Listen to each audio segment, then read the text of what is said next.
One of the great questions I've seen work over the years in my own coaching practice is when I've asked people who are in various stages of business, wherever they are, who do you have to become in order to serve the people you want to serve?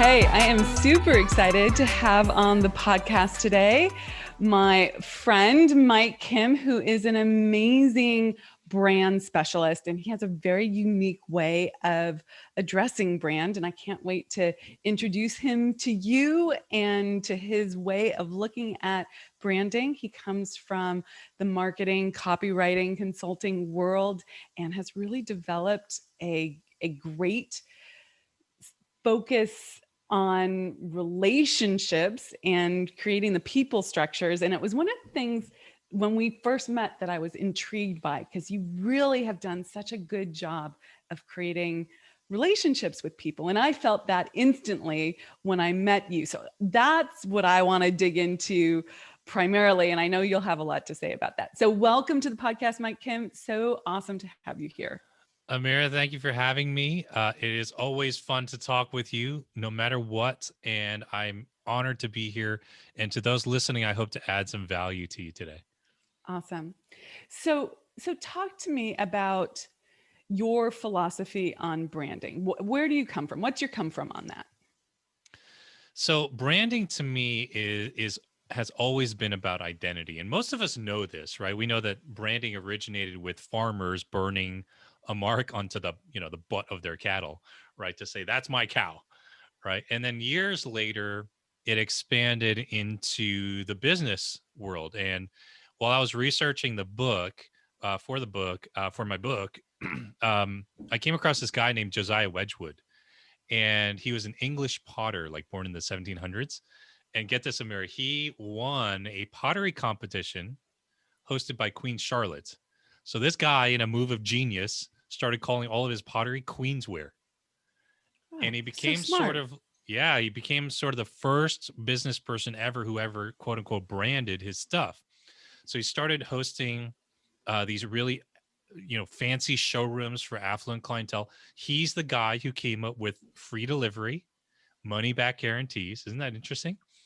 And so this is hundreds of years ago. Yeah. Now today, branding, we just know it as, companies and identity. And I work in the quote unquote personal brand space where people are coaches, creators, consultants, experts. And so when I look at brand, I just look at personal branding as an extension of identity that includes your ideas, your expertise, your reputation, and your personality. It's those four things that really make up who you are, quote unquote, as a brand. And it doesn't even matter if you're the best or number one, because if we look at musicians, pop stars, actors, athletes, people don't only love the best person. They like people, they like their personality, they like a certain athlete, they like, someone who's not as good as LeBron James. He's not my favorite player, even though he might be the best. There's a lot of that. So for us in this space, it's just understanding that it's a confluence of things that make up our public facing identity. So repeat those four things for both me and the audience, because I'm paying attention here. So Yeah. repeat those four things. So ideas, So what expertise. ideas do you bring to the table? Yeah, What's ideas unique? that Is you bring that to like the the table. your unique perspective that you're sharing with this world? Yeah, it's really your point of view. And this is like one of the foundational things that I share with people. When we talk about going into the coaching space, starting a business, building a business around your ideas, you have to have a point of view. And unfortunately, for most people, we've had that muscle atrophy over the years, especially if you come from a corporate background, especially if you come from law, politics, government, education, healthcare, finance. They have these things called regulatory and compliance, right? Right, So right. anytime you say anything that is of your own opinion, you're almost afraid of getting your wrist slapped. then you enter this world of podcasting and content creation and sharing your expertise, and that muscle is atrophied so much. So it's really your ideas, it's your point of view, your Mm-hmm. perspective, your expertise, what you know and what you can do for others, Mm-hmm. your reputation, which is what people say about you and how you carry yourself, right? And so, and your personality, who you are, who Right. you naturally are, your energy, your the feeling, the aura that you carry. It's all of those things, and in some cases more, image, how you dress, all these other things. But really, when I narrow it down, it's those four things that I form our love that. personal brand. I love that. So I think you bring an interesting perspective to it. Like, are you in corporate? Are you in these places that have strong regulatory and compliance requirements? From my perspective, because I see this a lot with my clients as well, it's like, I say that? Am I gonna? And it often does. Sometimes it comes out as a very clear, like, am I crossing the line? Like, it's a very conscious uh, perspective, thought that's happening internal. And sometimes it's just like, I'm afraid to be visible right now because we're not taught that it's okay to be a full self-expression, full expression of ourselves. We're taught that if we make a mistake or offend anyone, that we should feel bad about who we're being in this world, and you've done something wrong, and it causes you to just shrink back. So I find that a really big thing. So how do you help people? It's a confluence, right? Like, are you owning your expertise? Are you owning your lane? Are you owning your personality? All of that. But how do you help people break through and really own their message and get it out in this world so that their clients can resonate with them and actually become their potential clients can resonate with them and actually become a client? Yeah, marketing kind of gets this bad rap, right? People don't really like that word, and yet they realize they have to do it in some way, shape, or form. So the first thing, two things. The first thing is I try to reframe marketing, and I tell people marketing isn't about closing a sale; it's about opening a relationship. And to your point, building relationships. Marketing is a way that you do that. Now, how do you do that? That leads me to the second point. Now, you and I have been in this industry long enough to know that there are people who build a quote unquote personal brand and they're just not doing it right. Right. It's just kind of sleazy. And so what I've seen are two ways people do it, and neither of them work. So I'm going to pick a fight here. Okay, Right. pick a fight. um, And I'm going to on one listen to hand, see if I've ever done any of these things, because one of the things that I'm just going to own for my audience and I own for my clients all the time is like, I'm unafraid to make mistakes at this point. mm, I've made so many, but you can't get anywhere if you're afraid to make a mistake. But I am going to listen to see if, oh yeah, that's how I didn't do it right. I could do better here, because it's really important when you're talking to someone who has a level of expertise that Mike, for instance, that Mike has. You have to, like, I'm constantly learning and filtering mm. and understanding whether it's something that I've done, not as a guilt and shame perspective, but like, oh, I could improve on that. So I just frame it for the audience that listen and see how this might be something that you've done. Don't knock yourself down at the knees if it is, but let's clean it up if we need to. Absolutely. And I'm going to give two really extreme examples, but we can all find some element of ourselves in to some extent in these two examples. So on one hand, Amir, we have these people who are completely just selling a false version of themselves, right? And again, to the extreme, there are people who will rent an Airbnb, a mansion on Airbnb, have a photo shoot, and imply that it's their house, Yeah. right? They're implying, and if you buy my mastermind program or you can be as successful as I am. Now, I was that's an just extreme talking, example. I was just talking to someone yesterday about this. And I have to say, Mike, in some ways I'm a little naive, because that is not something that I've ever done, right? And I No, just think, yeah, I look at this through my lens and I'm like, who does that? Who there are does people. that? And yet, we were going through, and would you say now, when you go to someone's website or you go to someone's social media feed, that you can tell, like I can tell instantaneously if someone is, I can't tell in certain, so I'm going to just say sometimes the story is so deep that it's hard to tell. But there are other places where I'm like, you're talking about being a multi 7-figure coach, and I know that you're not, like, just by looking at what's going on here. And I I recognize it, and I wonder what's driving that. I know what's driving it. It's fear, it's insecurity, it's thinking that you have to be something you're not in order to get ahead. But in but it might fool some people, but it doesn't fool everyone. And why would you want to do that anyways? So I get a little bit on my high horse and righteous, not by you're a bad human being, but that is not a way forward that makes sense. It's not going to ultimately give you what you want. Absolutely. These are people who don't understand that attention is earned. It's not owed to you through image. So you have people who do this to some we've all done this to some extent. Maybe we like to fudge our numbers or whatever, but I'm just presenting a way that people do it and why it doesn't work. Now, on the flip side of people who try to sell image, you have people who overshare in the name of authenticity. Yeah. And authenticity is this big buzzword right now, and everybody wants to talk about being authentic and being real. But here's what these folks do, Amira. They are selling their struggles. They're not really selling a solution. These are like folks who are, if you've ever been on the highway and unfortunately seen a car accident and traffic comes to a crawl, these people get a lot of attention, but it's short-lived. And this just happened the other day. I will rail on this forever. It's like people who post a nasty photo of their injured, cut open foot on Facebook. Yo, man, nobody wants to see that. That is not being authentic. That is, I need attention because I'm in pain. Everyone look at my gross injury. Who knows who the heck you're triggering that day? In all honesty, I'm kind of joking, but in all honesty, they post pictures of a car accident they were in. Yeah. Good God, what if like somebody who's following you lost their loved ones to a car accident? Way to go, be a leader, jerk face. Yeah, totally. And so these two extremes, neither of them work. So what does work? You asked me, like, how do I get people to start? I first tell them marketing is about opening a relationship. It's not closing a sale. But secondly, the things that you share online, we're going to all make mistakes. That's totally fine. I love how you frame that. But I ask people a simple question, and this is their litmus test.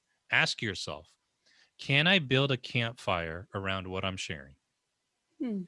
And by that, I mean, is it warm? Is it inviting? Is it inclusive? Is it a place where people can gather stories and share stories? Is it stuff that you're sharing? Is the stuff that you're sharing, are you able to build a community around it? Is it a light in a dark place, in a dark evening?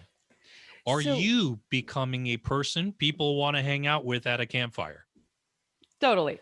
So talk to me about the strategy that you hear out there sometimes, like any publicity is good publicity. Like that kind of attitude is, to me, in direct conflict with the idea of campfire. Would you agree? Yeah, I agree. I don't think it lasts for a long time. I think there are folks who can, for whatever reason, grow up in the public eye. They can make mistakes and they can reinvent themselves. But there's something about them from the beginning that people see good in. These are like characters that you watch on a TV show and you see the character development over a couple of years, and they're just this obnoxious, person in the beginning, and they grow and mature over time. But if you are starting a coaching business, you are starting a business where you're trying to go consult, brother, sister, I know most of the folks who listen to us today are ladies. You don't have time to grow up in front of everybody. Do the hard work of working on yourself and become the person you're trying to sell to people. You are the brand. So you 100%. Might as well become a better one. That's my point. And so I ask people this a lot. And let me just say this, because I think an example will help. A few weeks ago, I got a copy of my book in the mail, and I showed it to my mom. And I happened to videotape her, and it was super sweet. And she doesn't like being videotaped. She's probably gonna kill me that I posted it. And Amira, so many people resonated. I didn't make a marketing pitch. I didn't add quote value bombs Mhm. in the video. It was just a campfire moment. Who can't resonate with a mom being proud of her kid? Yeah. And that's what I'm talking about. It's yeah, sure, we can get strategic. Is this going to create this many likes and metrics and engagement? Toss it out the window. For most of us in this space, we don't need to worry about all that stuff. Just ask Yeah. yourself, is what I'm sharing something that can build community around? Yeah, no, I love that. It's such a clear litmus test. It's really straightforward. It's really straightforward. Let's talk about why people get confused about this. Like I think on the two extremes that you've given, it's I have to be more than I am, and on the other side, it's like I have to denigrate myself and be in struggle less than the truth of who I am, which is probably much more competent, generous on it than what you're presenting. Like, why do you think people go to these two extremes versus this very straightforward way of like, is this something that's going to help the world? Like, is this something that's going to really, build a connection with other people? Very straightforward, sort of easy path there. I can't speak for other people, but I'll speak from my experience. And you asked such great questions. So I've got to like I've got it mad props.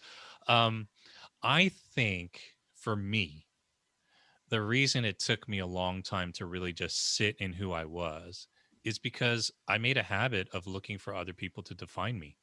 Yeah. I looked to my past positions at jobs that I had. I looked to my family or my friends, who they said I was. I looked to my ex-wife to see who she said I was, to whom I'm Korean American. So a lot of cultural overtones there, right? Who I am in my culture's eyes. And we do not sit with ourselves in solitude, not in loneliness, but in solitude, and really do the deeper work of thinking who we are. One of the great questions I've seen work over the years in my own coaching practice is when I've asked people who are in various stages of business, wherever they are, who do you have to become in order to serve the people you want to serve? That's such a big question. It's the best question. It's not only like who do you want to become to serve those people, but to have the life that you want, to be the person that you want. And because I do bottom line, like let's not avoid the numbers, let's not avoid Hmm. income, right? Like to make the income that you really desire, who do you need to be? Because it's not being the fake or the person who's falling apart, like who's oversharing the challenges, if you will, of life. And there are challenges of life. Okay, let's go there for a moment. I'm going off on a little squirrel moment, but I think it's an important piece. So there's a line between sharing stuff that gets you attention, even if it's negative attention, being in your I'm going to call it drama, okay? And struggle, if you put that out there. And I know for me, this I'm going to, opening the doors. Here's the thing. When someone's a client of mine, when they're in the inner circle, they know like I'm a badass in all these ways. I'm going to hold you to a higher standard like this and this and this. And I also shared the personal stories about, this is how I used to show up and this is how I show up now. And there was this place where I didn't do it well, right? And I think it's important for people to see the not perfect version of success, because it's not perfect. There's 1,001 things that happen all the time that, if it wasn't making you into a better person, you'd want to do over. But, it's the reality of building a business. So what's your take on, or is there like a little, is it just the campfire litmus test? Maybe it's the same answer there. It could very well be. Like, how do you decide when to share the what's happening behind the scenes, not the curated behind the scenes, but the real behind the scenes with your audience? I draw a line between authenticity and transparency. Mm-hmm. Let me elaborate. I think transparency is reserved for very few people in our lives. Your counselor, your intimate relationships, your closest friends. A couple of years ago, I went through a divorce and I decided to be open about it, authentically open about what I was going through with my audience. I wanted them to know. They didn't hear the gory details. They're not entitled to that. And Amira, so much of the time we're so afraid of being personally like rejected. Like we're so afraid Yeah. of rejection and reaction from our crowd. Listen, my friends, very few people have the right to personally reject you because they don't personally know you. And I've And you had to only kind of allow take them that to in. reject you if you allow them to reject you also, right? Yeah. Yeah. Yeah, absolutely. So that distinction between transparency and authenticity, I can say people have how is it to write a book? I hated every minute of it. That's authentically an answer, right? That's authentically an answer. Um, Transparently, I mean, I'll go out on a limb here. My friends will be like, wow, you really didn't sleep at all. You drank too much whiskey, blah, blah, blah. Right. And you can go into all those gory details, but that's not going to build community. Yeah. That's going to be, those are going to be triggers. I've also heard it said, and I love this phrase. This is not me, but, you share from your scars, not your open wounds. Yeah. And so when you share kind of how you used to show up, of course it makes you relatable. Of course it helps people understand that they're not alone. And that is the authenticity people are looking for. It's not let me show you my nasty gash on my foot on Facebook, everybody, Totally. which Yeah. repels. And so this line is different for everyone. It's up to everybody. But what I've found is the general rule, and it's a principle, in some ways, if you can share authentically from places that are scars that have healed to some degree rather than from open wounds, you're going to win more people to you than not. Yeah. And that's 100%. really kind of how I see that distinction. Yeah. 100%.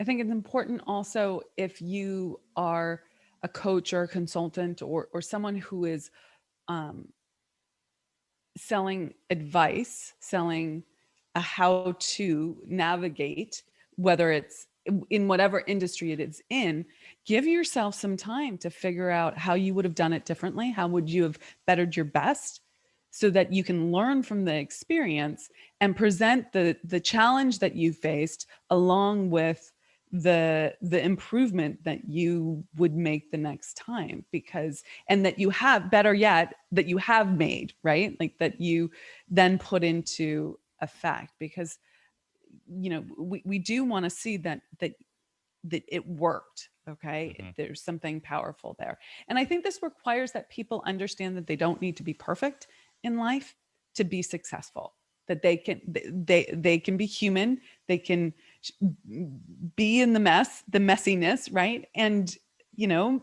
share the authentic version of that also comes with a a powerful lesson or helpfulness that you can give from it, so that it betters everyone, not just yourself.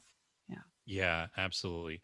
I feel like, for a lot of us who people trust, not just with ideas or a business idea, like they're trusting us with their lives in a lot of Yeah. in a lot of ways.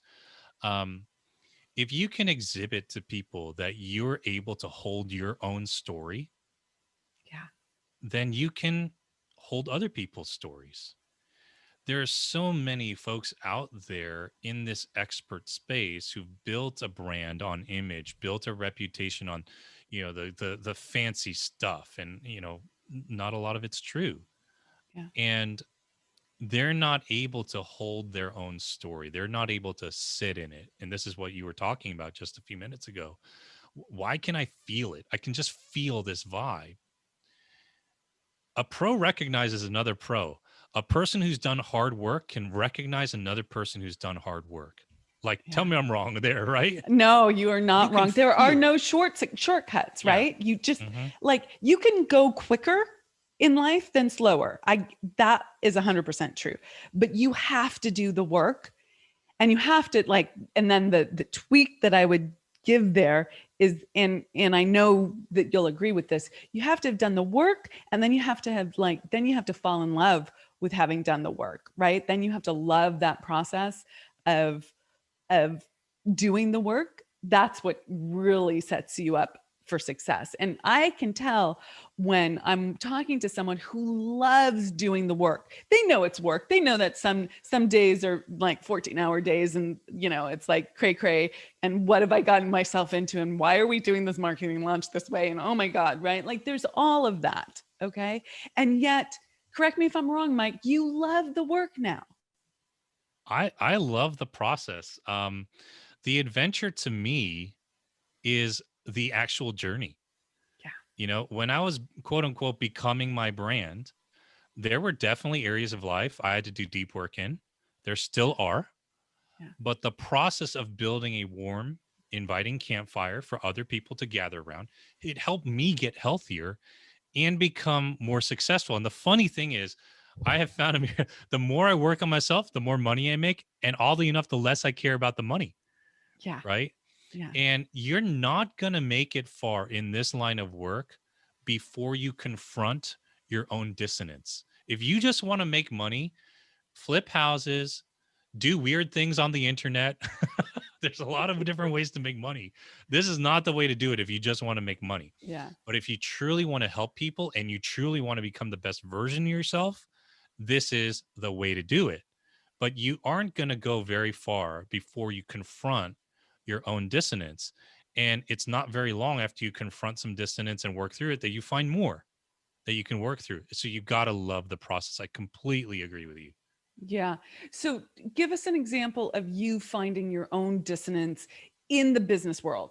Like when you were writing this book, what was the dissonance then? Or when you were rebranding your brand, what was the dissonance then? Like give our audience one like concrete thing, and I'll do the same. I'll try and find one so Yeah. that because it sounds good. It sounds, but it can become very meta, right? Very Mhm. just high Mhm. theoretical versus like in the moment.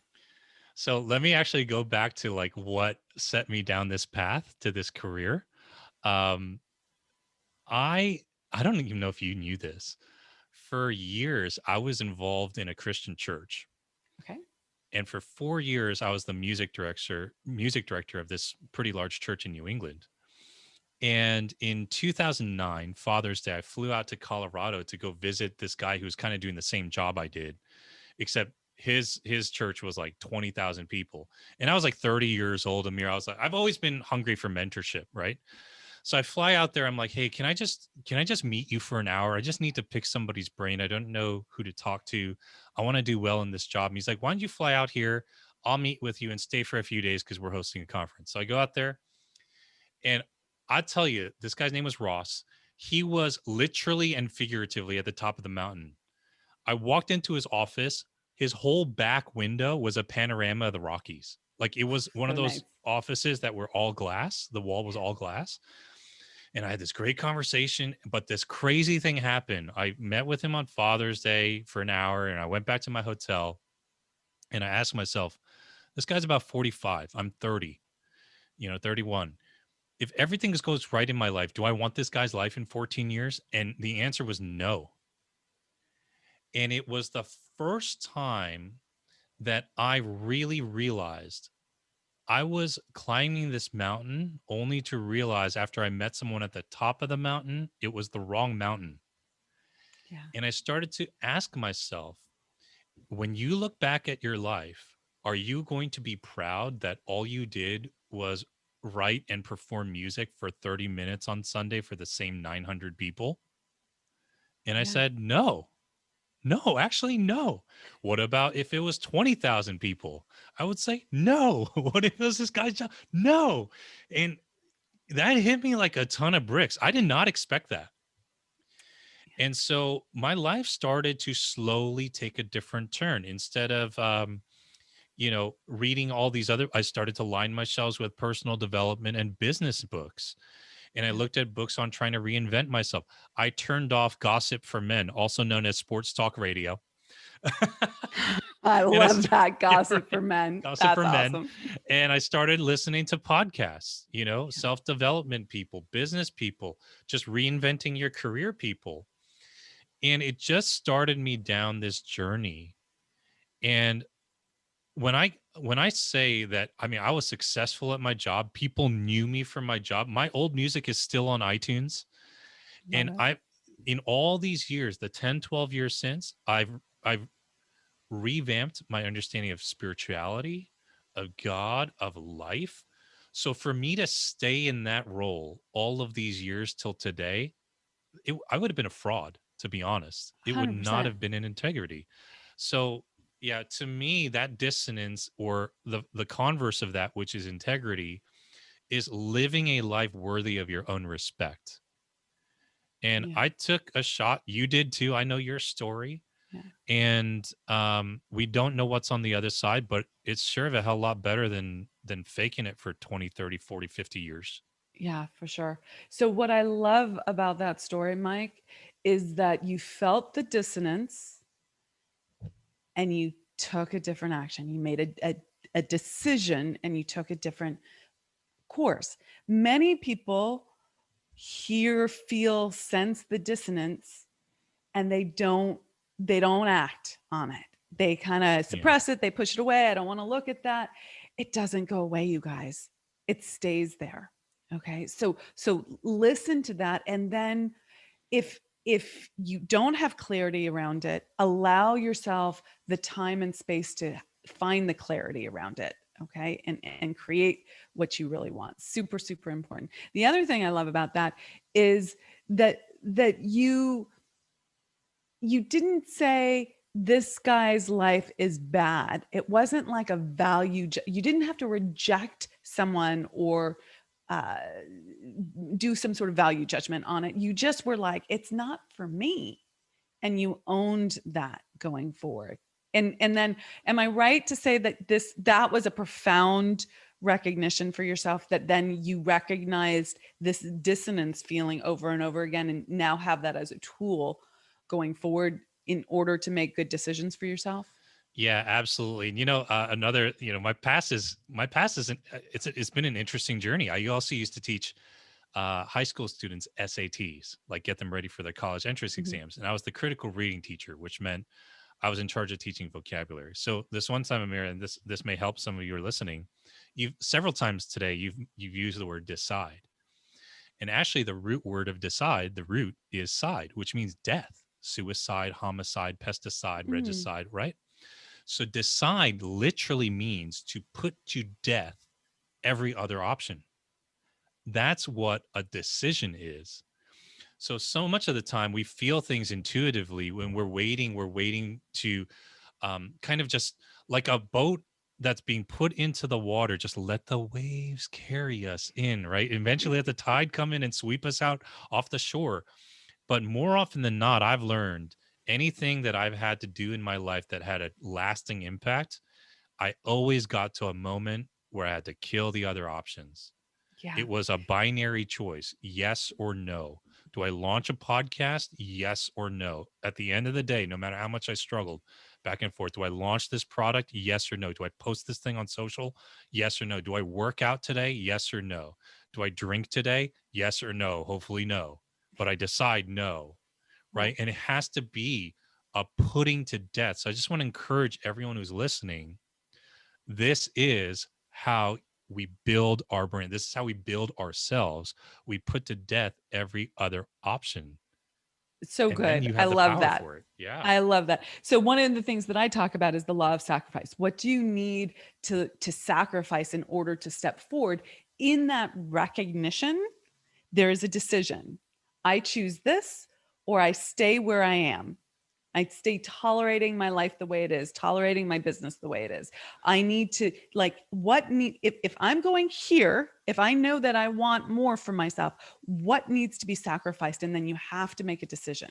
Now, oftentimes people think when I say law of sacrifice that you have to sacrifice your firstborn or something like that. It's not what I'm talking about. Okay. I'm talking about sacrificing indecision, sacrificing like needing to be right, okay, in order to make a decision. There are all these qualities to how to move forward in business, and sometimes you just have to sacrifice an old way of being in order to step into a new way of being. And then the other thing that I'm constantly saying, I'm surprised I don't have my mug out. I have mugs that say I am a quick decider, because I think that it is so critical not only to learn how to make decisions, but learn how to make decisions relative to yourself quicker. Mm. Okay. So if you wobble around a decision, it's taking up your mental bandwidth, your mental emotional bandwidth and energy and all of that. And it's keeping you from actually moving forward. So the faster you can make a decision, even if it doesn't turn out the way you want, you've actually moved your life forward, your business forward. You can always course correct. Yes. Yeah. It's funny because we make decisions every single day. We just don't realize it. Um, Now it's making intentional decisions, and sometimes decisions intentionally that are not going to be so pleasant in the beginning, but will have lasting effects later. One of the things that I've done over the last couple months is I started watching all these YouTube videos about, like, your health and energy levels. And I came across this guy, Wim Hof, who talks Oh about like yeah. cold Yeah. therapy. And I'm like, all right, listen, I'm going to do this. I'm going to do this. I'm going to do it. I've decided I'm going to take cold showers in the morning. I'm going to do it. And man, every day I wake up, it is a decision. And there have been days where I've stared at the shower handle, like, do I turn that dial? And I've been staring at the stupid thing for 2 or 3 minutes. I would have been done with the shower by now if I just went in. And I'm just learning this, right? Just exercising this every single day. It's like, it's gonna suck in the beginning. I'm gonna feel great afterwards. And you just learn. I love what you said about that being a quick decider, because in the beginning I was delaying the decision. I could have been about my day already, and I've been looking at the faucet for 3 minutes. I could have been done with the shower and Yeah. It's been such a about good my days. analogy, right? It's just crazy what we don't realize we do every single day, and yet we make 1,000 micro decisions. I'm going to open Instagram. I'm going to waste time on social media. We're making decisions all day.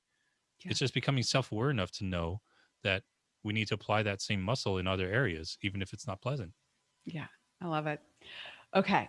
I want to shift the topic a little bit and go back to relationships, because one of the things that I knew intuitively when I first met you, and then it's just been so clear every time we have a conversation, is you are relationship based, and you are doing this both on a one to many social media, campfire, book, podcast level. And then you also do it one on one with people.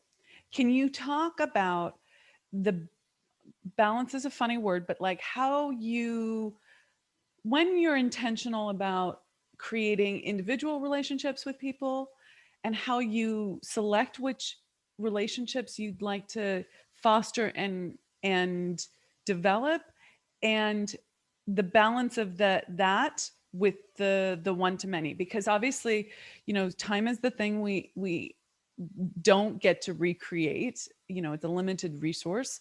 So there's 24 hours in the day. You got to sleep some of the days. Like if you're having one-on-one relationships with everyone, like, is that scalable?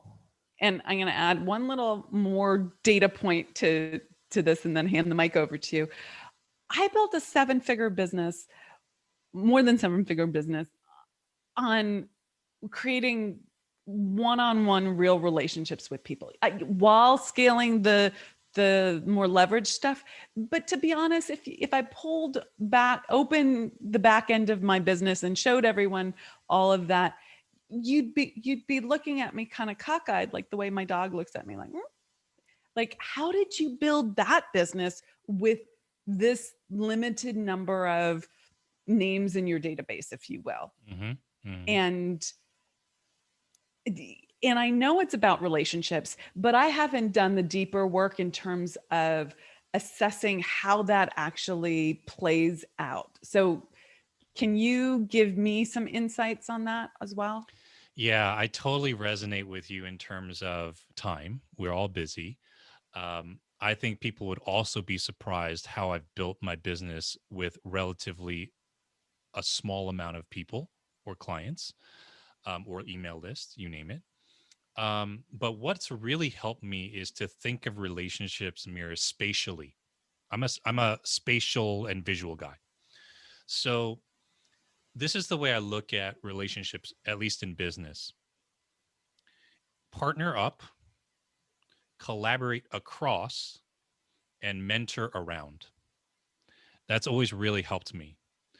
And what it's done is it has, number one, prevented me from putting everybody in the same bucket, Yeah. which then creates a lot of unset expectations, which can lead to disappointment, right? Either on my part or their part. So when I'm looking at a partner up, this is somebody that can really up level my game in some way, shape, or form.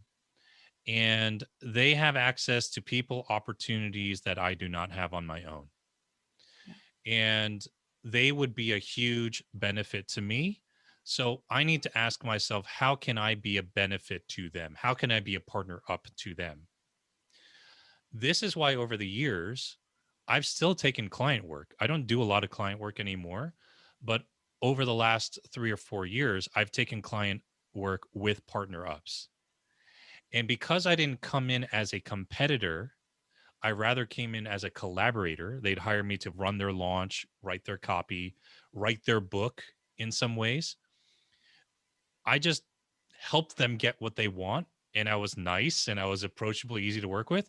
They're like, dude, we're so happy with you. Do you want to speak to our audience? Boom, done. Right. Yeah. So it was not a, hey, John Maxwell, hey, Donald Miller, like, I'm amazing. I'm like we're on the same plane. Like, no, in some way, shape, or the universe brought all these opportunities to me. I attracted them. And yet when they came, I was like, these guys are a partner up for me. It's going to actually be they can give me something more than a paycheck. Yeah. They can give me authority. They can give me connections. They can give me influence. So that was a partner up. A collaborate across is where I see my friends and colleagues, peers, people who are genuinely A gamers, no slouches here. You're one of these folks, right? A pro recognizes a pro, right? And we respect each other. We love each other. We help each other out in a way that makes sense, to trust audiences with one another. I think that's one of the biggest signs of trust. When someone says, this audience that I've worked, put blood, sweat, and tears into to build, I want you to come speak to them. And so it's a huge honor for me. And yet we're growing together and we want different things than maybe a partner up. I don't expect Tony Robbins or John Maxwell to call me on my cell phone every other day and be like, hey, loved your launch. How you doing? I don't expect it. My friends who I collaborate across with, I send them emails, send a text, pay attention to what they're doing. Yeah. Because at the end of the day, we all need friends and allies. Right. You sent me this wonderful kit of gin. And I was like, oh my gosh, and I was on the road for a month and I came back home. I was like, what is this? And it's like, wow, thank you so much. And it's just helping. So that collaborate across is huge. And then we have our tribes, quote unquote, if you will, right? Our audience, the people we coach, the people who work with us. I try to mentor the contractors who work with me. I want anyone who comes across my path to feel my life has been positively impacted in some way because I know or got to work with or cross paths with Mike. Yeah. She's now my integrator, but she started out as my executive assistant 5 years ago, Chelsea Brinkley. And I said during the job interview, I said, what do you want to do with your life? She's like, I want to be, digital nomad and blah, blah, blah. I was like, run my own business. I was like, all right, the day that working for me gets in the way of doing that, you're fired. You're going to have to stop. Yeah. Well, she's done it and she wants to stay Yeah. and she's still doing it. And it's just, we have these people that the universe entrusts us with that are in our inner circles or in our mastermind groups, coaching groups, and you mentor them. That has always helped me spatially. So I don't know if that helps you at all. That's just made sense to me to Yeah. not let things get so like all in one bucket and feel like I have to text everybody all the time. And, there are different dynamics to these relationships. And then, of course, some of them come back in different seasons or for a different reason. And I know I've been Yeah, rambling for a little bit, but that's really how it's worked for me to help me understand where these relationships lie spatially. I love that framework. So it's partner up. Say it again. It's partner up, Partner collaborate up, across, collaborate and across, and mentor around. mentor around. Yeah. Yeah. That's fantastic. I love that. One of the things that I see in that, like looking at it from the lens that I teach, is like giving is the first law of receiving. In each of those categories, you're receiving, obviously you're receiving, but you're also like, how can I partner up? Right? How can I you talked about what can I give them first, right? How can I share my brilliance and help them out?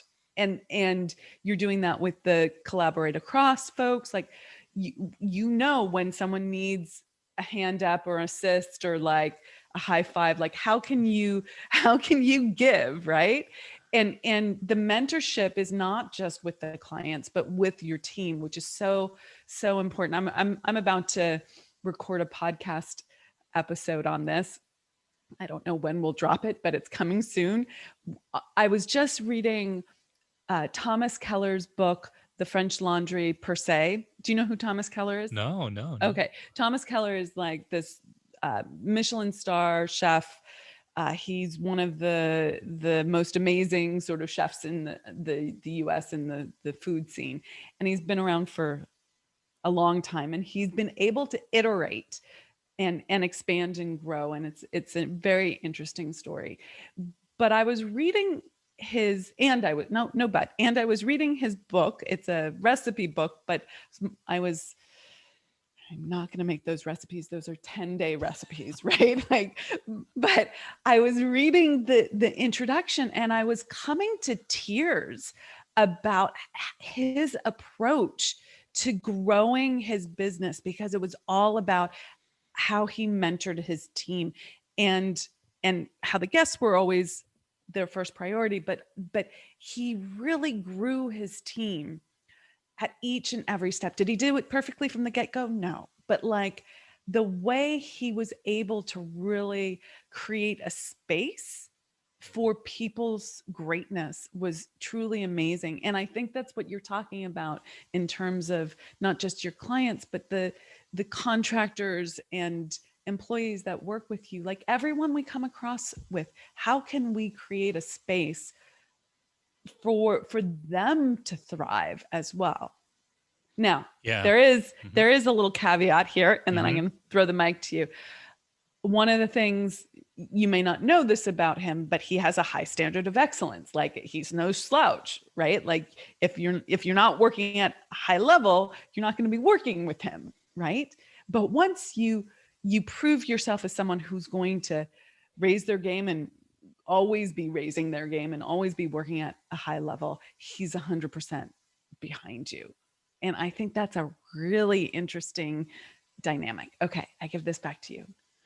I love that. I mean, I just typed out his name. I'm gonna go get the book. Yeah. I'm so into that kind of stuff.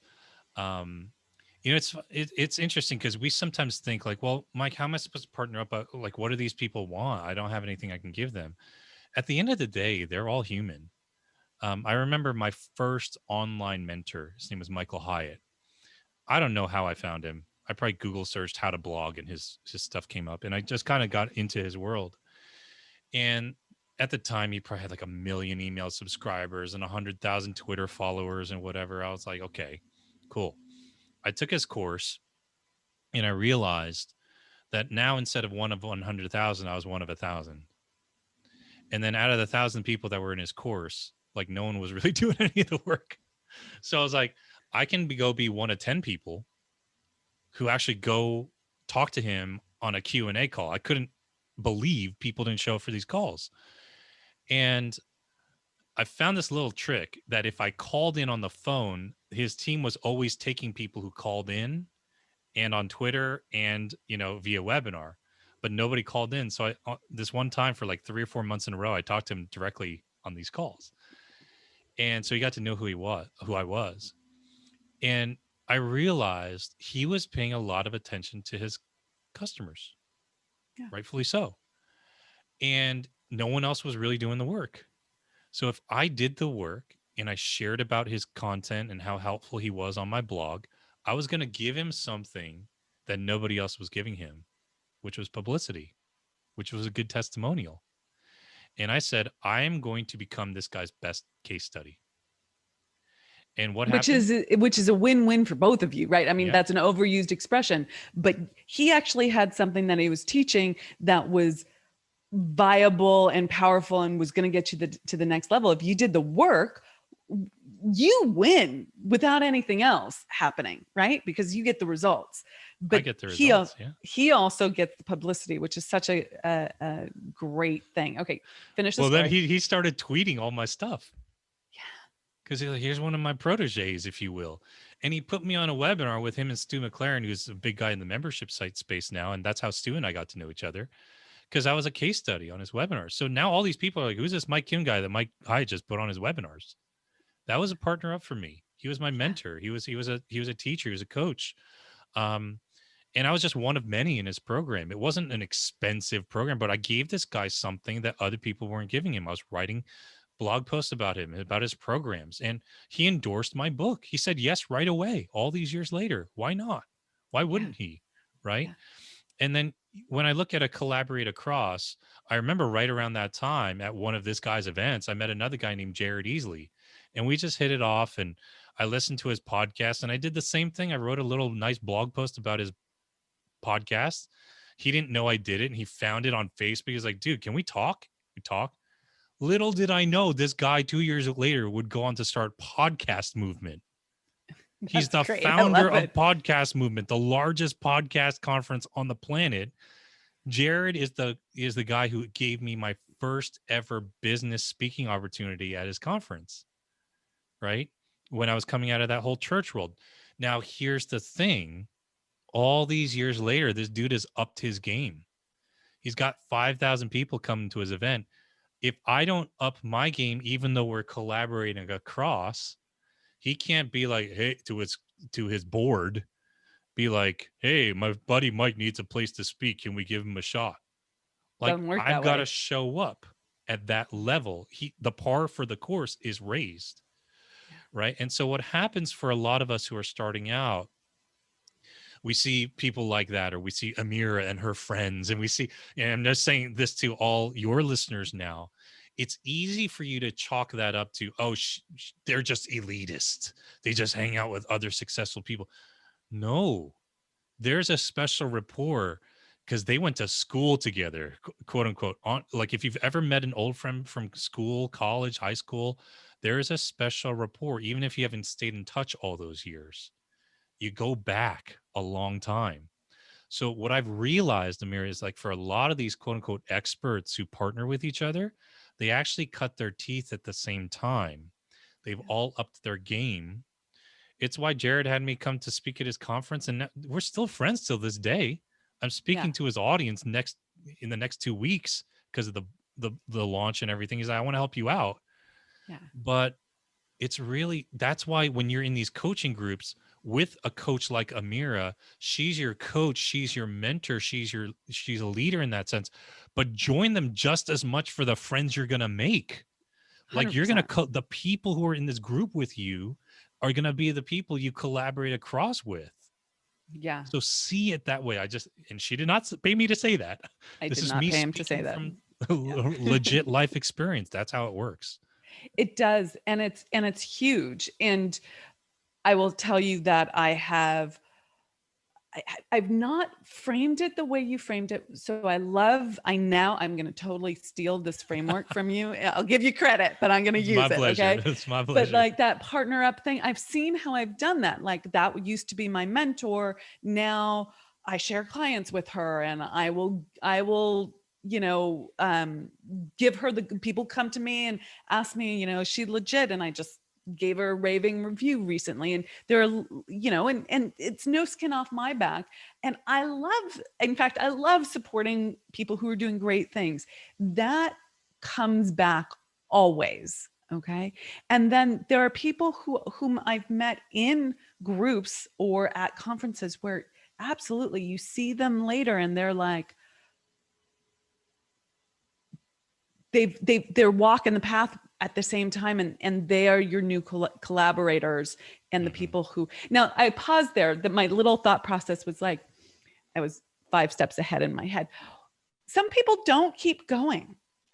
And that's also a really interesting, I think that's an interesting nuance and discernment piece that you have to look at. Like when you are collaborating across, my stance has always been, I'm treating everyone with respect. I'm going to assume that they're freaking badass and that they're going to go for more. But then if they stop doing that, then it naturally just kind of goes in a different direction. Yes. But not everyone that you meet is going to be someone who's going to be the head of podcast movement in 5 years, right? Like some people that you interacted with, you know, they haven't stepped up their game. And that's an interesting perspective as well, something to think about in terms of energy output and things like that. I have people that come back to me. I'm always open to helping people out. I don't know. I'm thinking out loud as we're doing this podcast, but I'm always open to helping people out because I feel like unless they're not doing something ethical, if they need a helping hand and it's within the purview of what I can actually do that makes sense to the business and everything, then I'm always willing to help. Do you have the same perspective? I do. And it's so interesting that you mentioned people who just kind of stop or give up. In the last probably 4 months, I've been really busy, kind of gearing up for this book launch. And this was the time for me to leverage or quote unquote cash in. I don't like that phrase, but really ask for a favor from these relationships that I've built over the years. And I've had, good relationships with some very influential podcasters. And they asked me 3 years ago, hey, you want to come on the show? I'm happy to have you. I'm like, I'll reach out when I really need you. And then I called him back, texted him back or emailed. Hey, remember 3 years ago, you told me to come on the show and I told you I really need you. This is that time. And they all said, yes. And here's the funny thing, Amira. Then I looked at people I used to be in mastermind groups with who I knew had podcasts. I knew who they had blogs. And I don't blanket email people. I do it all individually. And I wonder how Anne's doing. I wonder how Kevin's doing. I remember they started their podcast and I haven't listened to it for a while. Let me go on iTunes and see how their show is doing. And they stopped 2 years ago, 3 years ago. And I was actually taken aback by how many people I saw who stopped. And I was like, they had really good shows. They had really good content. Why did they stop? And I learned this lesson just in the last 3-4 months. One of the things that really sets people who make it apart is they just don't stop. Yeah. Thank you for that underhanded pitch for my brand, right? The unstoppable woman, right? You just can't stop. Just don't stop. Yeah. Just be late if you need to. Struggle if you have to. Get help. There were times where I was like, I'm down on this podcast. I need to come co-host a few episodes with me. And I'd ask my friends, but whatever it takes, I decide. I put to death the option of stopping. Yeah. It's such a differentiator, right? It's such a differentiator, which is part of the reason why my company is called The Unstoppable Woman, because there are so many things that like cause us in our minds to come up with a rational, reasonable excuse, really alibi, not to stay in our decision. And we need to learn how to build that commitment muscle so that you stay persistent and you do the thing. And I will say that I am better at this, for instance, in my business than I am, say, in my athletic commitments. Okay. Like I did not grow up in an athletic family. Okay. Like we got kudos for being able to make a good argument after reading the article in the newspaper. We did not get kudos for like going for a run. Okay.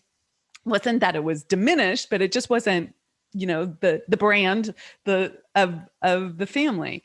And so when I started this was a few years ago, I made the decision to run a marathon. Had no idea like what that was going to take at all. I was just like, I want to be a runner. I've always wanted to be a runner. I want to be a runner. I'm going to decide. I picked a date and a race, signed up for it, and announced it to everyone. That was like how I do decisions, right? Public accountability. And then I realized that I did not leave myself enough time to train, that I really was a couch potato and didn't know like anything about anything in terms of running. But I ended up training for 6 or 7 months, and I ended up doing this run walk program because I didn't get to the place of being able to run 26 miles, but I got to a place where I could run walk 26 miles, and I finished that marathon. I had to learn that level of a commitment to training and running consistently and not stopping despite it being too hot outside, too cold outside, being too late at night, being too whatever, right? I'm too tired. Doesn't matter. I have too much on my plate. I had to keep doing it. That was a muscle that I had to build in a different arena of my life. So for those of you who are listening, who may be a gym rat who knows how to get to the gym every day, right? But with their business, they like start and stop on things. Realize it's a transferable skill, and yet you have to keep deciding every single day until it becomes a habit. So I love that. It's so true. So true. Yeah. And I want to announce to everyone, I'm going to use this as a little personal growth moment for myself. So I was talking to my man the other day, and I was like, I did so well when I had that goal of running in the marathon. And then I learned such a great lesson from that, which is like always have your next goal in place before you achieve the first goal. But I didn't know that back then in this arena. So I stopped running after about 3 or 4 weeks after the marathon. I was like, that's fascinating. So I'm running a marathon, doing it again. I'm going to do it in 2022. I haven't picked the date because they don't have, I know I have to do it. I have to I want to actually run it this time, not run walk it. So I have to figure out how long the training is going to be, but that's the next commitment for me. I love it. I love it. I think there's so much you can learn about yourself through how you push yourself physically. Yeah. It's just so clear. I mean, for most people, it is the biggest blocker. I mean, it was for me, and I played sports in high school. And just when I reframed, I stopped using the word workout or exercise, and I started using the word train, and changed everything for me. Just that I reframe. love that. Yeah. Am I going to train today? Am I going to train my body today after sitting on Zoom calls for 8 hours? Or am I not going to train my body? You decide. And one of the most helpful things, I've got it right here, those watching on YouTube, it's my workout notebook. Okay. And I write down everything that I've done. Yeah. And this is months. And every time I put something where I've improved, I put plus 5 pounds or plus 3 reps. And I look at this, and this is evidence. Totally. It's evidence that I have put in the work. I'm healthier. It makes me show up different to my client work, to my calls, in life, in my relationships, in my friendships. Yeah. All data that shows me I'm somebody who's willing to push past discomfort. So 100%. I am freaking using the train word. Train. I am letting go of workout and exercise. I'm training. I love that. Love okay. Let's do 2 more things. I want to hear, can you tell me like, I need to buy your book. I forgot to do that. I'm owning that. I need to go do that. Tell my audience, who's the person who needs to read this book? Like, why would I read this book? And like make that argument. I'm reading this book because Mike is freaking brilliant. And I've learned so much from him in this conversation that you've all gotten to listen into. And because he's a friend and I want to support him. So both reasons. I want to learn from him and I want to support him. What's the reason my audience would want to, open this book? What is the problem it solves, if you will?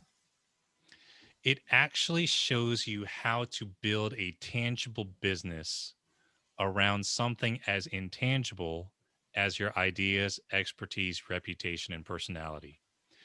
This is the gap that I've seen in this market for the last 7 or 8 years. We all know that there are courses on blogging or storytelling or copywriting or podcasting. Amira, no one teaches you how to put it all together. So what most people end up doing is they commit random acts of marketing.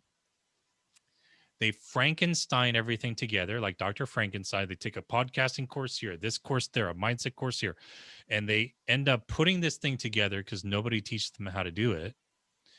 And they end up, like Dr. Frankenstein did, with a monster, a non-revenue generating, time-sucking, horrible monster. And I believe even the folks who have quote unquote made it don't really know how to explain how they did it. It is no secret. There are many people making 6, even 7, 8 figures in this personal brand expert business. But when I deconstruct how they did it and how I built the brands for some of these people and how I built my own brand, there's actually a process in the same way that if you decided to open a pizza shop down the street, there'll be a process. Scout the location, write up a business plan, get a loan, get the ovens, hire the help, do the more. There's a process. This business has a process. No one has talked about it because they've been too busy selling really, really specific products because that's what sells. So I laid out this 8-step framework. I call it the Brand You Blueprint. And the first 3 steps really have to do with who you are and what your message is, because it's hard to sell something when you have nothing to say. Okay. You have to have something to say. Yep. Then it shifts gears to the monetization and the marketing part. And I deconstruct people like Brene Brown and Marie Kondo, who talks about cleaning and, decluttering your house. I talk about The Rock, Dwayne Johnson, Tony Robbins, Gary Vaynerchuk, and people like myself, John Maxwell, how do these people build all these brands, personal brands, quote unquote, in all these different markets of health, wealth, and relationships? How do we categorize these things? This is what I hope is sort of like the Rosetta Stone for people who are in this space or looking to get into this space. So the book is really written for corporate professionals who are looking to transition into the space and people who have started that side hustle but are having or they're struggling to ramp up their business and find consistent clients and make their marketing work. Why? It's because they don't have a brand. They don't have that So identity. I freaking love this. I want it on quick ship and I want that. Is there an audio version of it? I am so Yes, like, there is. oh, I There love is. that. Yes, You're gonna be in my ear while I'm running, just All so right. you know. Is this a good book as well for people who have service-based businesses that aren't in necessarily the consulting or coaching space? For instance, like a landscape designer or someone who does real estate investing as a service for other people, or talk to me about those kinds of businesses that are like, Yes, okay, great. absolutely. Here's why. Because when it comes to marketing and you know, allowing people to see what problem you can solve for them, I was saying you have to be universal enough to be relevant, but specific enough to be believable, right? So if I take some fancy marketing slogan, we help you bridge the gap between where you are and where you want to be. You ask 10 people what business that is, they'll give you 10 different answers because there's no context for it. It could be a financial planner, it could be a life coach, it could be a travel agent, it could be a million different things. So what's happening now, especially in the last 3 to 4 years, we've seen Instagram blow through the roof, YouTube blow through the roof, right? So we're seeing much more of a people's attention, society as a whole, being paid attention to people, even more so than podcasts 7 years ago and blogs. Now it's normal. We expect to see authors whose faces we've never seen and voices we've never heard on Instagram. We expect leaders of big companies. Sarah Blakely from Spanx, I talk about Yeah. her, how she used her personal brand to further her company. So it doesn't matter if you're selling hard products, if you're selling professional services in things that aren't coaching or consulting, you are the brand. Yeah. At the end of the dentist, doctor, chiropractor, landscaper, doesn't matter. Every person I've hired in those capacities has been because I liked the person and I Them. trusted Yeah. them. Done. Yeah. I love it. I love it. Freaking love it. Okay. My last question for you before my second to last question for you before some reflections. What makes you unstoppable? It is, I love this question. Deep inside, I want to be able to look back on my life, whenever that is, whenever that day comes, and say, I left it all on the field. Love it. People ask me, why'd you write this book? To help people? I was like, no, I'm going to be honest, because I would literally disrespect myself, not respect myself in the mirror if I didn't. I did it for me Yeah. to be in authentic alignment with who I am and what I know I carry. Yeah. And that's what keeps me going, Amira. Honestly, I Yeah. do this. If I had all the money in the world, I'd do this. Yeah. It's a self-worth piece. It's like Mhm. I do this so that I am proud of who I am being. And Yes. each day I have to do more, not because I'm not good enough or there's some hole that I'm filling, but because it's my purpose. And if I don't live up to it, if I don't actualize it, I don't feel worthy of my life. Yeah, I love it. Freaking love it. And where can people find you? I have one more thing that I want to share with you after this, but where can people find you and get your book and all of that sort of stuff? The book you can grab at youarethebrandbook.com. We have a bunch of bonuses there for anyone who picks up the book. And even if you buy it on Amazon or Barnes and Noble, anywhere, just go to You Are the Brand Book and you'll get a list of bonuses. I won't belabor all the bonuses, but they're pretty awesome. You can read about it all there at youarethebrandbook.com. And all the information will be there. I've got my podcast. Of course, Mira's been on it. She was incredible. I got to listen to that episode. I'm on Instagram. That's my favorite social media channel right now. And on YouTube. So those are the places to find me. Awesome. Awesome. Well, I like to wrap up my interviews with some reflections on my guests. And today I want to do that with you, Mike. So, one of the things that I really see in you is that genuineness, like that genuineness of really wanting to help. Like this material that like I think we could probably sit here for about 5 or 10 hours and it would keep coming out. It's like there's so much that you want to share and that you've given such uh, deep thought to making it a framework that people can really understand and making it accessible. That concept of the campfire, that is so clear. I'm never going to lose that. Like I understand that completely now. And that is such an important aspect in a teacher, which you are, is to clarify, being able to clarify what is challenging for others to understand so that it becomes so much easier for them. So you really do that work in this world, and you do it in such a authentic way. It's an overused phrase, but I think it really fits here. And so generosity, authenticness, and clarity. So thank you for bringing that to our podcast as well. Oh, thank you. That's so meaningful. This is so nice. I did not expect this, but thank you so much. And it was an honor to be with you. And for all who are listening, thank you for just giving us, your time today. And I just want to encourage you, don't stop. You're in good hands with Amira and just don't stop. Your life is worth it. Just don't stop. Keep going. Yes. Thank you so much, Mike. And I will talk to you and all of you listening very, very soon. Thanks for being here, and I'll catch you in the next episode.